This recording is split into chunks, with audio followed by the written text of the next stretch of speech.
Helios 522, do you read? High above Athens, fighter jets track a 737 as it circles the city. 522, do you read? Over. There's no answer from the passenger plane, but there is someone at the controls. More than 100 people are on board. Everybody's mind was going to a hijack or terrorist. There is one person moving in the cockpit. Repeat, there is one What person. happened to the crew and passengers? 522, do you read? Over. And who is flying the plane? Helios 522, do you read? Over.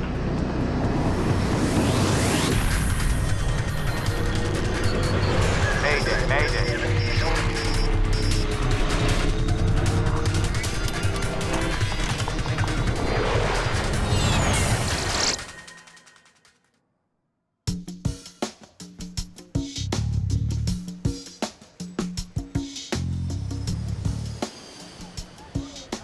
Early morning, August the 14th, 2005. The cabin crew of Helios Airways Flight 522 are preparing for their trip from the island of Cyprus to Athens, Greece. Sure is a beautiful day. Maybe I shouldn't have come in. Andreas Promu is 25. He isn't supposed to be working today, but he's taken the flight to spend some time with his girlfriend, who also works for Helios. It's the sort of day I'd like to be out flying. Oh, you will, Andreas. Prodromu is a flight attendant now, but he has bigger plans. One day, he wants to fly for Helios. Το όνειρο του ήταν να γίνει επαγγελματίας πιλότος His dream was to become a professional για pilot. πολλούς λόγους. Εγώ Personally, ήθελα να I είναι wanted στη him to stay δουλειά in the family μας, να μείνει business. μαζί μου, We αλλά often talked about παρόλο this. που έκαμε κάποιο διάστημα κοντά μου, We've got company. Stay warm at the back. I will. See what happens.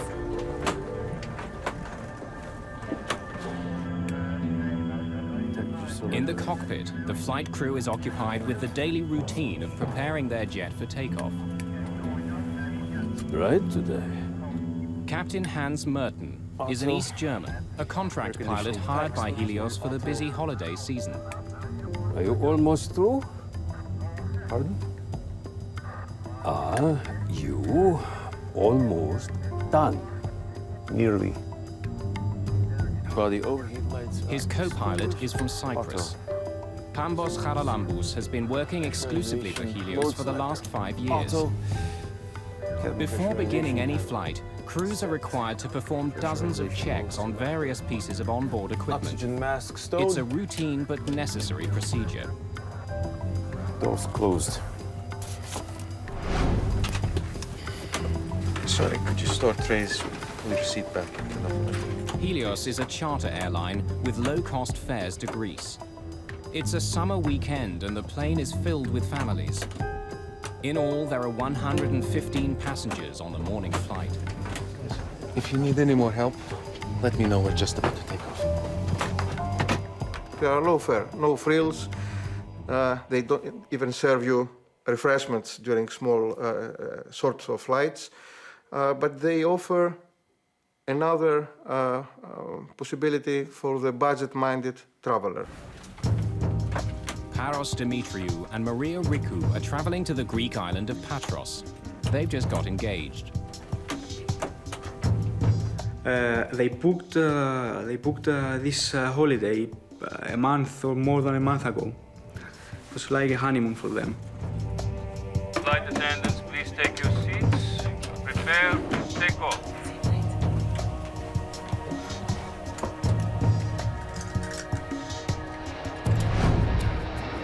Just a few minutes after 9 in the morning, Helios Airways Flight 522 lifts off into the bright sunshine. Nicosia Area Control, this is Helios 522. Request cruising at 340. Helios 522, you are cleared to climb to 340. Have a good day. Set 340. 340.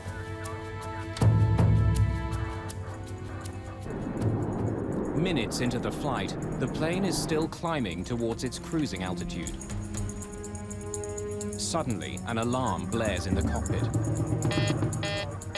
What is it? The takeoff config warning? The flight crew is confused. The takeoff configuration alarm normally only sounds on the ground. It tells pilots their jet isn't ready for takeoff. The crew doesn't know why it's sounding now. Uncertain what the problem is, the captain radios the Helios Operations Center at Hellenic Airport back in Cyprus. Operations, this is Flight 522, over. Flight 522, what can I do for you? We have a takeoff config warning on. Pardon? Our takeoff config warning is on. I'm sure it's nothing. I'll let you know when we level off. With the first alarm still beeping in the cockpit, things become even more confusing. Their master caution alarm goes off. It could indicate that some systems on board are overheating. We now have a master caution. I'll get you an engineer. 522, just a minute.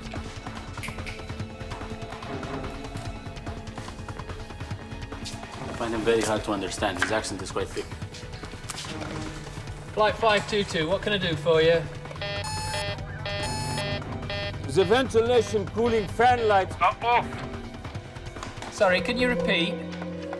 While the pilots and ground engineers try to troubleshoot the two alarms, most passengers have no idea there's a problem until... Everyone, stay calm.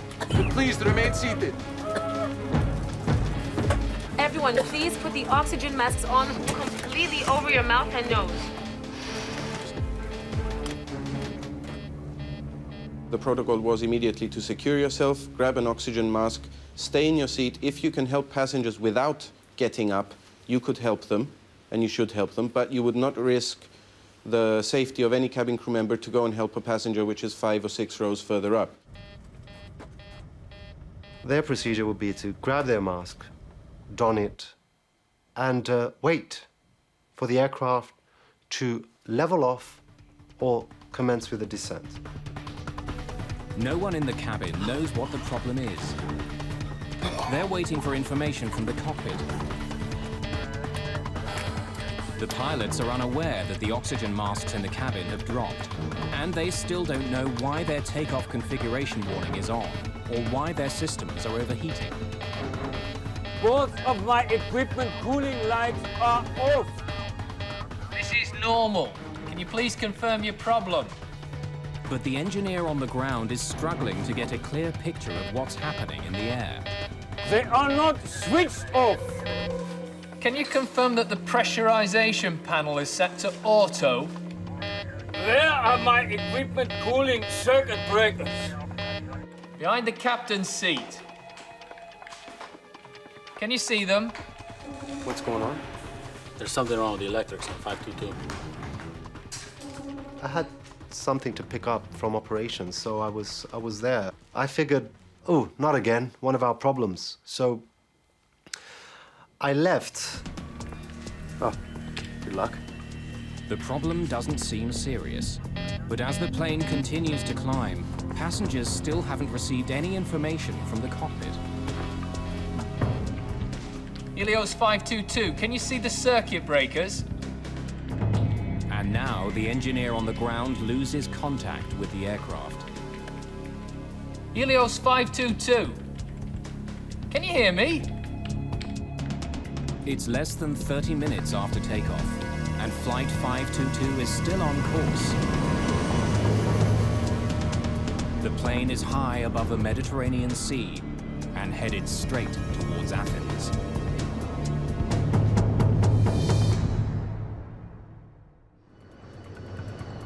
August the 14th, 2005. A Helios Airways 737 with 121 people on board is circling in the sky near Athens. Helios 522, can you hear me? Shortly after leaving the island Over. of Cyprus, 2 different alarms had been triggered on the plane. The flight crew was trying to solve the problem with the help of ground engineers. But now radio contact with the plane has been lost. Air traffic control can't get any response from the captain or co-pilot. The flight to Greece normally takes an hour and a half. But the passenger jet has been in the air for over 2 hours, circling in a holding pattern. We heard that there was an airplane which was flying into the Greek territory and had no communication. Everybody's mind was going to a hijack or to terrorists. More than 3 million people live in Athens. A plane slamming into the city could cause an incredible loss of life. This is a runaway aircraft. It's a possible hijacking or it's a possible terrorist act, so let's involve the military. The Greek Air Force scrambles 2 of its most sophisticated fighter jets to investigate the Helios plane. Helios 522, do you read? Over. But the pilots aren't getting any response. One of the jets flies closer to the cockpit. Someone is in the co-pilot's seat, slumped over the controls. But there's no sign of the captain at all. The fighter pilot radios air traffic control in Athens. Athens ACC, there is one figure in the cockpit of Helios 522. He appears non-responsive. Athens ACC, checking the cabin. He can see passengers in their seats, but none of them reacts to the presence of the jet.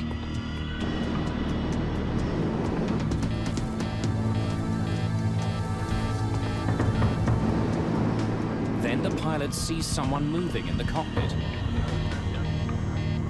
Athens Control, there is one person moving in the cockpit of Helios 522. Repeat, there is one person inside the cockpit. Helios 522, do you read? Over. Helios 522, over. Flight HCY 522, this is Athene radar control. How do The you hear? F-16s continue shadowing the jet, but there's no response at all from the cockpit. One of them was actually in a shooting position behind the 737. The other one was nearby the cockpit and he was trying to communicate visually with the person in the cockpit. Suddenly, the 737 turns left and begins to quickly descend. Athens ACC, Helios 522 turning sharply. Following down. From more than 10,000 meters, the plane drops towards the ground. There is no structural failure, there is no fire, there is no problem, obvious problem from the external view with the plane. Helios 522, over, do you read? Helios 522, do you read? Over. Then, 2,100 meters above the ground, the person in the captain's seat acknowledges the fighter jet for the very first time. But no words are exchanged. Neither the fighter pilot nor local air traffic control can make radio contact with the jet. Just after 12 o'clock, almost 3 hours after it took off from the island of Cyprus, Helios Flight 522 slams into the ground.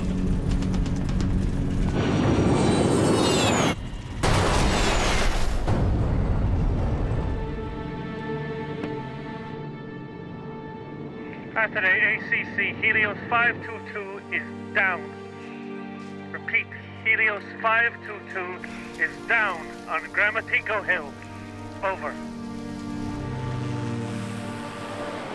Fire and rescue workers rush to the crash site. There are no survivors. Flight attendant Lazaros Temetsian is stunned by what he hears at the company's operations center. It was the most chaotic scene I've ever seen. When I went back, our operations controller said that he'd lost the aircraft, and his eyes, he was starting to cry. Helios is a small company with just 3 jets. Members of the cabin crew have been working together for years. For Paul Simeonides, news of the crash is particularly terrifying. He's a flight attendant for the airline, and so is his fiancée. I think that must have been the worst 30 minutes of my life following that first image, because Victoria was flying that morning to Glasgow. I had everyone and his brother, every person we knew was calling me up to find out if I'm alive, if Victoria's alive, what happened, why it happened. At first we said it takes 1 hour and a half to go to Greece, so probably it's not that plane. And it took about 2 or 3 hours later to know that Paris and Maria was on the plane that crashed. Andreas Prodromu's father didn't know his son had been called to fill in on Flight 522. Λάλη μου λέει ας πούμε ότι κάποιον αεροπλάνο I was told that Helios aircraft was lost by radar, and air controllers couldn't δεν είχε contact. επαφή με τον πύργο ελέγχου. I got Αμέσως worried. ανησύχησα. I called Πήρα Andreas' το τηλέφωνο του Ανδρέα γιατί He δεν το always πήγε had it ποτέ on, του. and unfortunately, he Δυστυχώς δεν wouldn't απαντούσε. answer. After that phone call, Μετά I από felt as if the αυτό ground το was τηλεφώνημα pulled out from under my feet. ήμουν σαν να χάθηκε η υγεία από τα πόδια μου. It's the worst air crash in the history of Greece. Most of the 121 victims are from Cyprus. The small island nation declares 3 days of mourning following the crash. It's an eerie disaster. For over an hour, air traffic controllers watched the passenger jet fly in radio silence closer and closer to Athens, with no idea what was happening inside the jet. Now, piece by piece, investigators are trying to find out. So we climbed over the hill, and there we were, facing this situation, which was beyond any description. I saw a great area in front of me, which was burning. It was black. Burning, people spread, pieces of the airplane. Είναι πράγματι μια It is a truly nightmarish εφιαλτικό sight. τοπίο. I hope that I never experience it again. Εύχομαι να μην τη ξαναζήσω. It was terrible. Δεν είναι just κακή στιγμή, terrible. πάρα πολύ κακή στιγμή. Investigators immediately start looking for the cause of the crash. In the early days, their efforts take a frustrating turn. They recover the box containing the cockpit voice recorder, but the recorder itself has been thrown clear. It was difficult for us because we first found the case of the CVR very badly damaged, and we could not find the machine itself. Investigators need to know what happened to the pilots. Without the cockpit voice recorder, they have little to go on. So keep looking. Let's hope we can find it.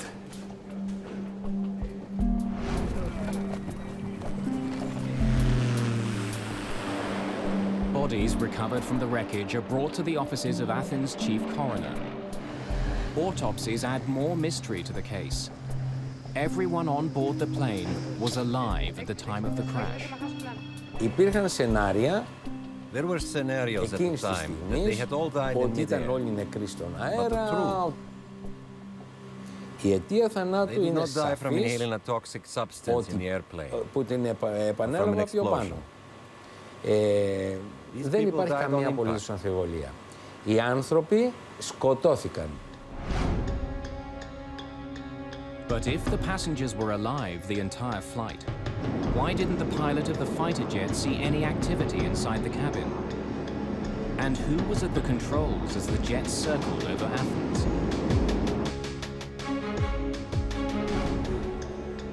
When investigators find tissue samples in the remains of the cockpit, they make a stunning discovery. The person at the controls of the plane when it crashed was flight attendant Andreas Prodromu, a last-minute addition to the cabin crew. But why was he in the cockpit? Was he trying to save the plane? Or did he deliberately fly it into the ground? Several days after finding the outer case of the cockpit voice recorder, investigators find the recording itself. When Chief Investigator Tsolakis listens to the final moments of the flight, it answers a vital question. Mayday. Mayday. This was no Helios terrorist Airways. act. Flight 522. Prodromu was calling for help. Mayday. Tsolakis hears 5 separate Maydays on the tape, even though none of them were heard by the air traffic controllers. Από την πρώτη στιγμή που άκουσα ότι κάποιον πρόσωπο ήταν στο From the first προκέρημα, moment that they saw someone in the cockpit, δεν ήταν δηλός believe me, I was άνθρωπος. certain it was Andreas. Ήταν γνώστης του αντικειμένου wasn't a coward. του αεροπλάνου. Πίστευα ότι θα είχε τη He knew δύναμη να something μπορούσε about να planes, κάνει and οτιδήποτε he had αν the capacity to do έμπαιρνε something. πιο νωρίς για να μπορέσουν να σωθούν οι άνθρωποι μέσα στο αεροπλάνο. In fact, Prodromu had his commercial pilot's license. It was the first step towards his goal of becoming a captain for Helios. It's the sort of day I'd like to be out flying. Oh, you will, Andreas. But all of his training wouldn't have helped save the jet. When he was seen at the controls, Flight 522 had been in the air for almost 3 hours. And the reason the Helios plane seemed to veer away from the F-16s following it was because its left engine was out of fuel. No matter what caused the alarms to sound, the ultimate reason for the crash was simple. The DFTR and the CVR gave us absolute proof that the plane ran out of fuel. And this was the cause of the crash. Scheduled as a 90-minute flight, the plane didn't have enough fuel to stay in the air for over 3 hours. But why had the plane flown so much longer than it was supposed to? Tsolakis now knows who was in the cockpit of the plane and why it crashed. But to fully understand the mystery, he needs more information. Mayday. His investigators uncover a suspicious history of maintenance issues with the Helios jet. Issues that could help explain what happened on Flight 522. Less than a year before the crash, the same aircraft had suffered a rapid decompression.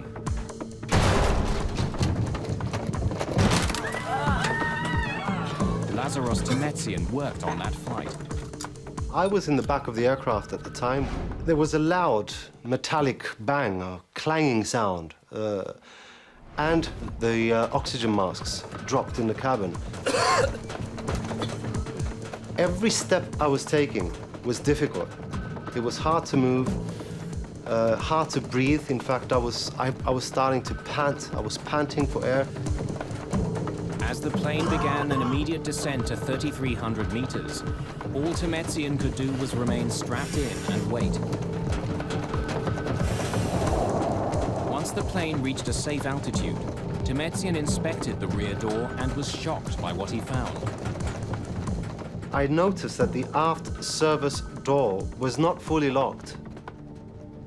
The hinges on the top and the bottom of the door were kind of displaced.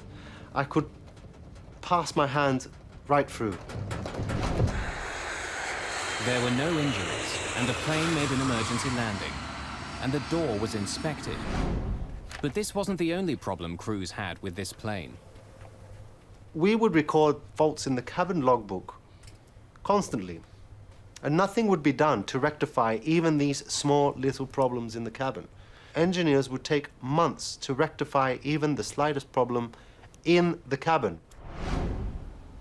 There were more recent problems as well.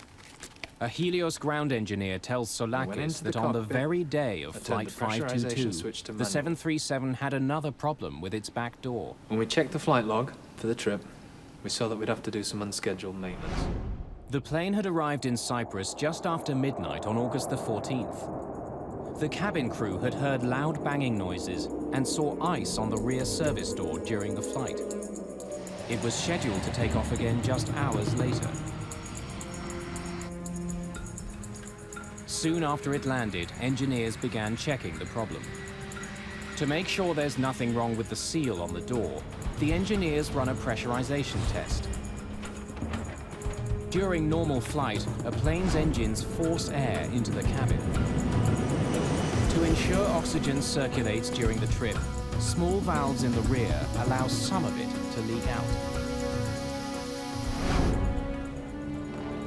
A pressurized airplane essentially is sort of like a pressurized can. When we pressurize the airplane so that the people inside can survive the environment that the airplane likes to operate in. Switching digital pressure control unit from auto to manual. Without the jet's engines running, the engineer uses the plane's auxiliary power unit to force air into the aircraft, and the cabin is pressurized for several minutes. It's like looking for a leak in a tire. In this case, what you're having to do is pressurize the aircraft, use a barometer essentially to monitor the pressure inside, and look for leaks that way. But there's no indication any air is escaping through the back door.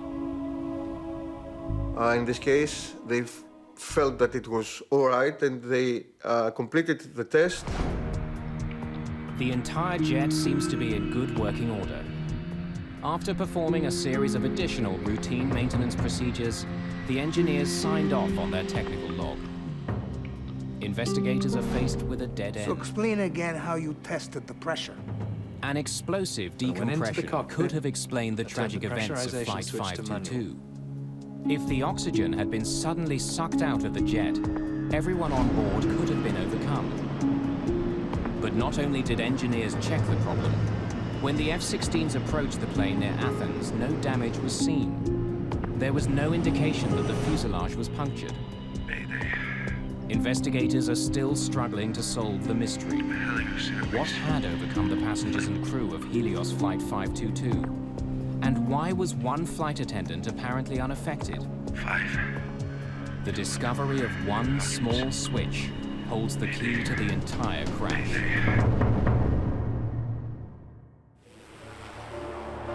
The crash of Helios Flight 522 is one of the most mysterious air disasters ever. Helios 522, do you read? Over? All investigators know for sure is that shortly after takeoff, the crew stopped communicating with air traffic controllers. Helios 522, over. Mayday. Then, after 2.5 hours in the air, one of the plane's Helios flight Airways attendants was seen at the Flight 5. controls. Eventually, the plane ran out of fuel and crashed, killing 121 people. But investigators are stumped. They still don't know what had happened to the plane's captain or the rest of the crew. Tell me about what happened the day of the flight. They concentrate on the conversation between the pilot and the Helios engineer shortly after takeoff. As the plane passed through 3,700 meters, an alarm sounded in the cockpit. Operations, this is Flight 522. Over. Flight 522, what can I do for you? We have a takeoff config warning on. Pardon? Our takeoff config warning is on. Usually, the takeoff config warning is only triggered on the runway. But wreckage recovered at the crash site reveals no problems with the plane's flaps, landing gear, or anything else that could trigger the alarm. So why had it sounded? Chief Investigator Akrivos Tsolakis focuses on a small control panel found in the wreckage of the ravaged jet. Are you sure this is the way it was found? It hasn't been moved at all. We were lucky. Finding this panel, which had the switch on the manual position, was a major one. Helios. The P5 pressurization panel ensures that passengers have enough air to breathe, even at high altitudes. Normally, pressurization takes place automatically. As the jet climbs, its engines force air into the plane as they power it through the sky. But when the pressurization switch is set to manual, both the captain and co-pilot are responsible for maintaining the cabin atmosphere using a controller. So explain again how you tested the pressure. When I went into the cockpit, I turned the pressurization switch to manual. Soulakis learns that during the early morning maintenance check on Helios 522, ground engineers had turned the P5 switch to manual. That allowed them to use the onboard generators to test the pressure seals on the plane's rear door without starting the engines. When the test was over, they didn't turn the switch back to automatic. The procedure of pressurizing the aircraft has to do with setting the pressurization system from auto to manual. They were supposed to return the selector to the auto position.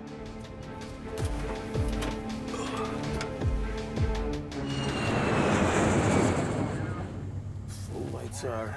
Several hours later, when the flight crew entered the cockpit, the pressurization switch was still set to manual. Lead air switches. It's bright today. Are you almost through? Pardon? But neither the pilot nor co-pilot saw it.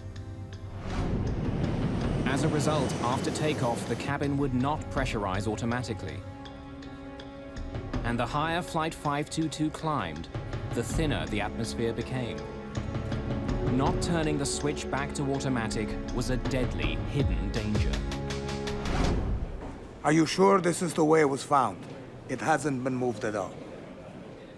Soulakis believes this panel could be the key to the disaster. Leaving one switch on manual could have led to all the other problems the plane faced.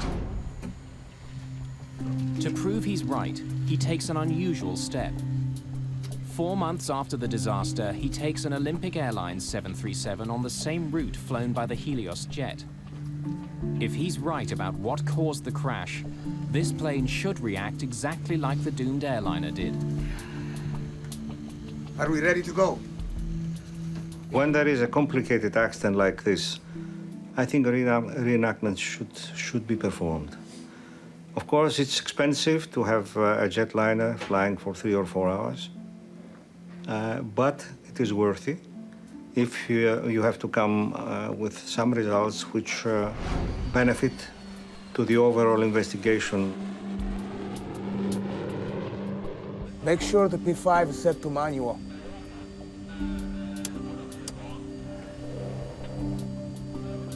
It's hard to see. In the cockpit, Soulakis has the crew turn the pressurization switch to manual. A green light indicates it's no longer on automatic. But in the bright glare of an early morning departure, the light is hard to see. As the reenactment flight climbs, oxygen is thinning quickly in the aircraft. The same thing happened on the Helios flight, triggering an alarm. What is it? The takeoff config warning? The alarm sounded, and that alarm was misinterpreted. Most of flight crew, they will never face an alarm with no pressurization in all their flight career because it's a rare event. Soulakis confirms that the alarm went off because of the dangerously low air pressure in the aircraft. But he also discovers that the sound itself is identical to the takeoff config warning. We have a takeoff config warning on. But even if the flight crew did misinterpret the first alarm, they still had another chance to determine what the real problem was. At almost 5,000 meters, the plane's master caution light flashed on and stayed on for almost a minute. We now have a master caution. But once again, the pilots misinterpreted the cause of the alarm. The master caution light can indicate that the plane's systems are overheating. But it can also tell pilots the oxygen masks are down. In this case, it was doing both at the same time. But since the crew didn't think they were having pressurization problems, they focused on the plane's cooling systems. The alarm about the non-cooling was a side effect of non-pressurization. Actually, it was not really that there was a high temperature inside the avionics bay, but it was the sensors that they were supposed to measure the temperature and the pressure in that area sensed that something was wrong. On the recreation flight, investigators monitor instruments recording the same events occurring on board their aircraft. At the same time, they also begin to feel the effects of the lack of oxygen. The first feelings you'd start to have were your ears would pop and you'd start feeling pressure in your sinuses. As you climb higher, you begin to feel almost giddy. It's almost like having a couple of drinks of alcohol. The dwindling oxygen levels could also help explain some of the crew's bizarre behavior. When the ground engineer asked about pressurization, Can you confirm that the pressurization panel is set to auto? Captain Merton ignores the question and responds with one of his own. Where are my equipment cooling circuit breakers? You really don't notice it at first. It's amazing how subtle it can be in the early phases. They'd start feeling dizzy. They begin to lose the ability to think coherently. In a way, it traps you into the situation. You can't react to anything. Eventually, you're going to lose consciousness. Soulakis believes that the captain may have been checking on the circuit breakers behind his seat when he and the co-pilot finally ran out of air. And unlike in the cabin, the oxygen masks in the cockpit do not automatically deploy if the atmosphere begins to thin. Helios 522. Can you hear me? On the other side of the locked cockpit door, no one in the cabin would have known that the plane was now flying itself. Nor would they have realized that a limitation of the passenger oxygen system had sealed the fate of everyone in the cabin. Passenger masks are supplied by a chemical generator above their seats. But the generators only produce enough oxygen to last about 12 minutes. Well, the problem with the passenger masks is, for one thing, they're not designed to keep you oxygenated at a high altitude. What they're designed to do is give you enough oxygen so that you can survive until the pilots get the airplane down to a low altitude. And in almost every event where we've had a decompression, that's been perfectly adequate.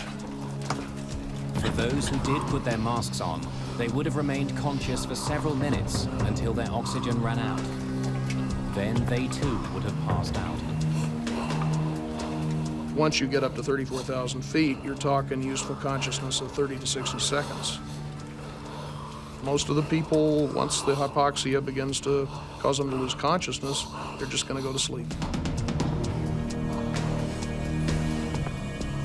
Without a flight crew, Helios 522 would have continued to Athens on autopilot. When the crew didn't take control, the autopilot would have put the jet in a holding pattern as it flew over the airport.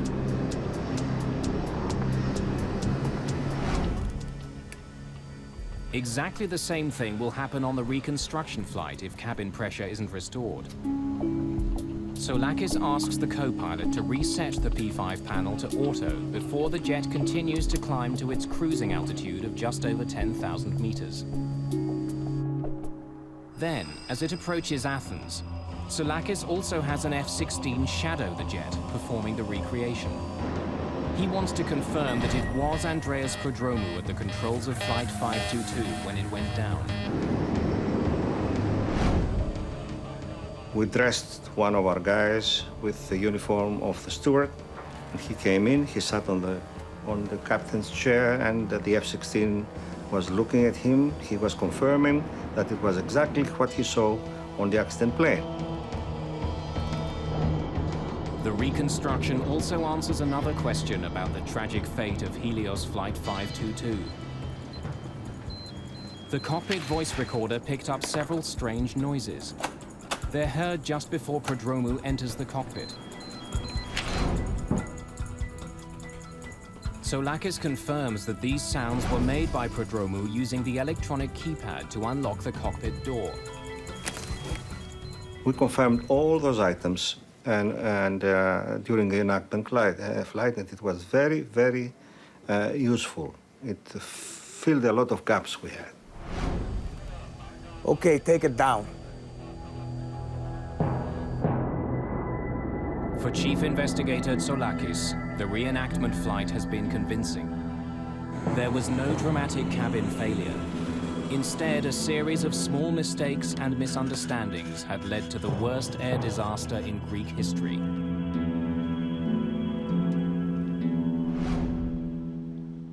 "15 months after the crash, Greek authorities released the official report on Helios Airways Flight 522.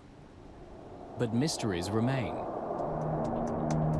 What was happening in the cabin while the doomed airplane flew towards Athens? And why was Andreas Prodromou the only one conscious at the very end?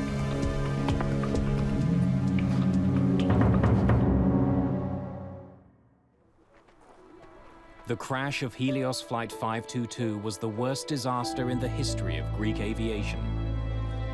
Like many crashes, it was a fatal combination of mechanical problems and human error. The final accident report details a tragic series of oversights and false assumptions made by the flight crew.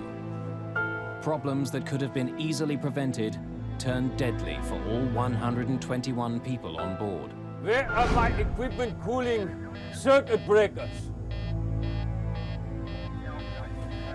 Behind the captain's seat. Can you see them?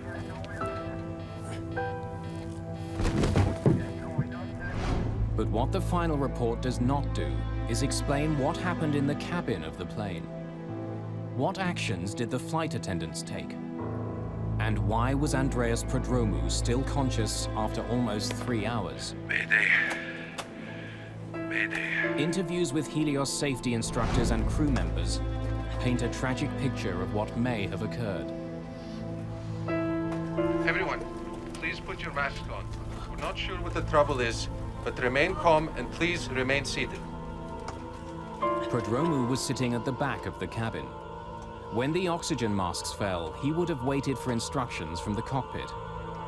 The flight attendants sitting at the front of the plane would have done the same, but none of them would have waited forever. We made it an issue at Helios to emphasize that cabin crew should not entirely depend on their procedures, but to think on their feet and to adapt to any impending situation. In most depressurizations, the plane descends quickly.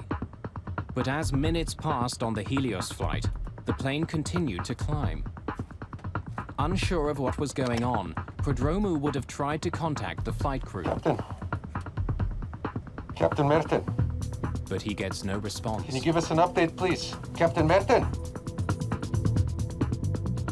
With no word from the cockpit, he would have soon realized that this was not a typical depressurization. When there was no call out from the cockpit and the aircraft didn't start an emergency descent, there was absolutely no protocol. They would be winging it. By now, Prodromou must have felt that something was terribly wrong. But to find out what the problem was, he had to leave his seat. The oxygen available on the 737 is, of course, the dropout oxygen. 10% of those masks are available for the crew in case of a depressurization incident. There are extra masks per every seat row. Taking advantage of the extra passenger masks, he could have made his way to the front of the plane, a process cabin crew called monkey swinging. But if more than 12 minutes had passed, his girlfriend and the other flight attendant may have still been in their seats, and like the passengers, overcome by hypoxia. But Prodromou was a scuba diver and a former soldier in the Cypriot Special Forces. His training may have helped him to stay alert a little longer.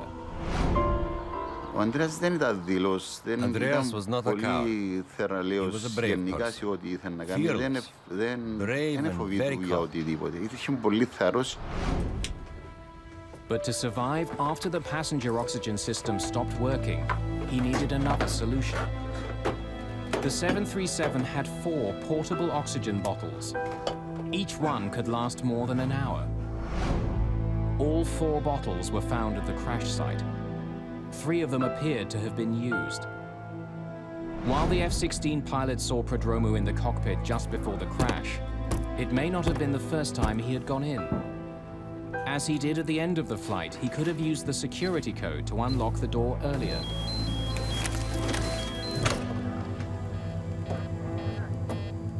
The procedure would be to enter the flight deck via the cockpit door. Initially to bang on the door, and then, if no response is forthcoming, to enter the code and enter the flight deck. During the accident investigation, DNA was discovered on an oxygen mask in the cockpit that matched the co-pilot's.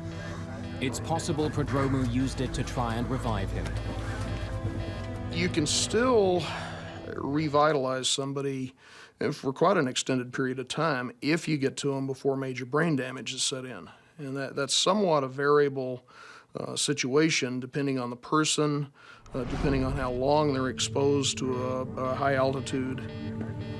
But if he was in the cockpit earlier, why did he leave?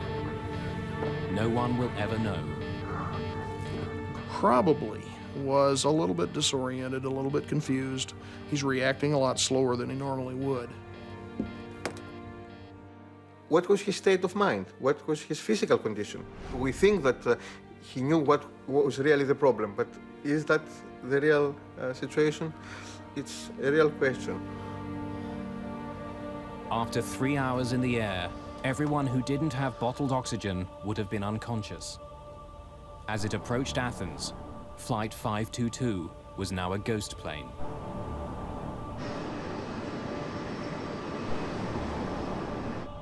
Most of the victims, they probably still had heartbeats when the airplane crashed, but almost certainly were in an irreversible coma. Hypoxia is no more painful than falling asleep. But for Andreas Prodromou, the flight must have been a nightmare. As the F-16s roared to meet the jet, and with his oxygen running out, he must have known that he too was almost out of time. Yet to the very end, he didn't give up.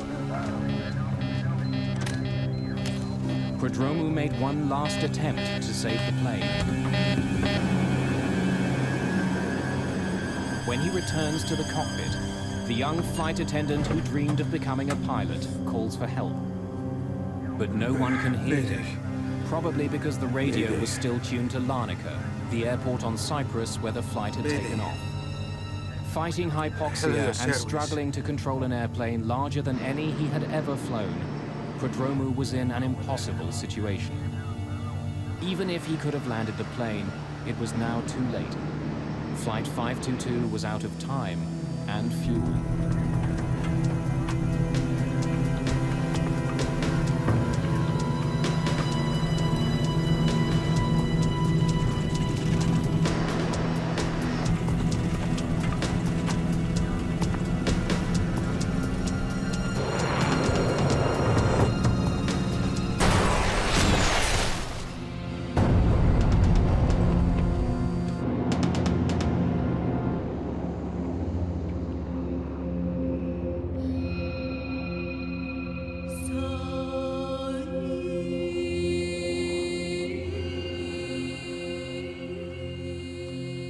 There are pictures of Andreas in Cyprus, in the cemetery where he and his girlfriend Charis are buried side by side.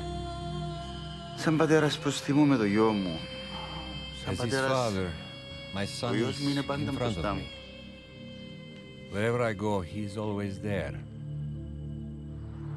Σ' άφησε ένα μεγάλο κενό. He left a very big gap. Δυστυχώς, δεν θα ξεπεραστεί ποτέ. We will never get over it. There are pictures in Greece, too. On the hill north of Athens, where Helios Flight 522 crashed, there are faded photographs of many of those who died. Bleached by the brilliant Mediterranean sun, they gaze over the rugged, ancient terrain, silent witnesses to one of the world's most bizarre and tragic airline disasters.